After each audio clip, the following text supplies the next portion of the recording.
ඔන්න ඉතින් කාලයකට පස්සේ අද නම් හොඳටම වහිනවා. මේ වෙද්දි වෙලාව ඇති හවස 4ට විතර. උදේ පටන් ගත්තු වැස්ස මේ වෙනකනුත් නොනවත්තාම වහිනවා. දැන් ඉතින් මම මේ ලෑස්ති වෙන්නේ රෑ කෑමක ලෑස්ති කරගන්න. වැස්සත් වහින නිසා පොඩි කම්මැලිකමකුත් තියෙනවා. ඒත් ඉතින් රෑ කෑමක ලෑස්ති කරගන්න එපැයි.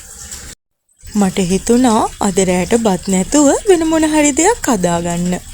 එහෙනම් අපි බලමුද අද මොනවාද හංසි කිචන් එකේ රෑ කෑමට හදන්නේ කියලා. එහෙනම් ඔයාලා එනවද අදත් හංසි කිචන් එක පැත්තේ රවුමක් යන්න? දැන් ඉතින් මං අවශ්‍ය දේවල් ටිකත් ඉක්මනින්ම ලෑස්ති කරගත්තා. ඊට පස්සේ චිකන් ටිකත් හොඳට හොදගන්න ඕන.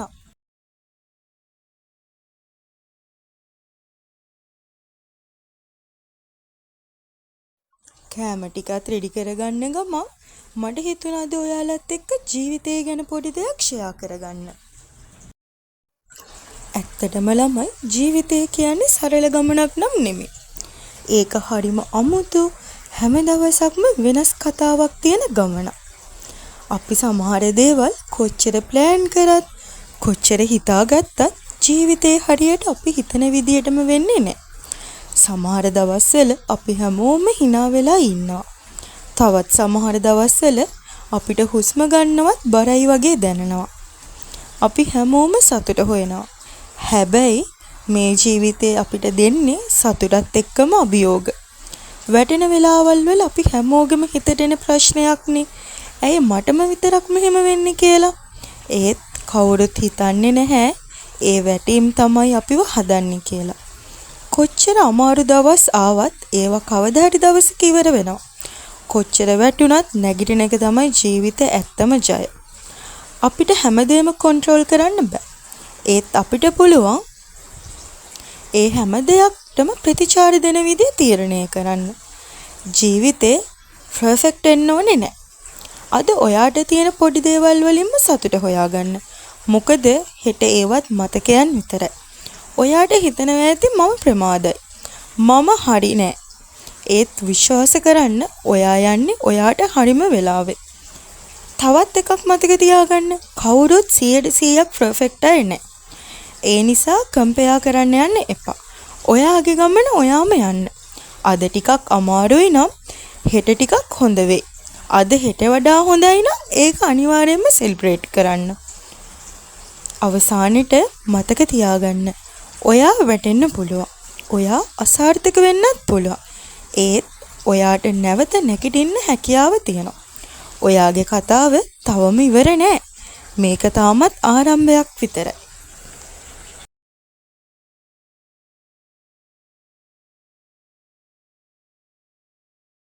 කතාවෙන් කතාව මේ වෙද්දි මන් දැන් චිකන් එකත් හදලා ඉවරයි.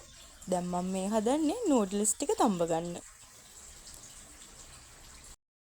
අද මම මේ හදන්නේ ප්‍රීමා එකේ මැගී නූඩල්ස් එක.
ඉතින් වැස්ස දවසේ රෑ කෑමට උණු උණුවෙන්ම කන්න හංස කිචන් එකෙන් රෑ කෑම ටික ලෑස්ති කරගත්තේ ඔන්න ඔහොමයි.